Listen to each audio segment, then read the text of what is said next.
Nakon 110 dana konačno se završio četvrti serijal realitija Farma VIP, a Imanju Lisoviću kao pobednik napustio je slikar Sulejman Haljevac Memo.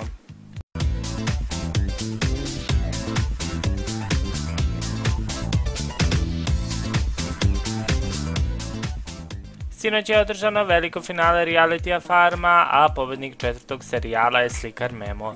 Sam prenos superfinala počeo oko 20 časova, a izbacivanje farmera je krenulo na samom početku.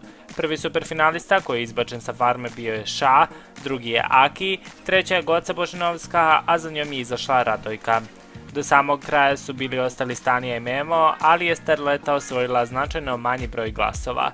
Pobednik serijala osvojio je nagradu od 50.000 evra, ali u emisiji nije otkrio na šta će tačno potrošiti svoj novac.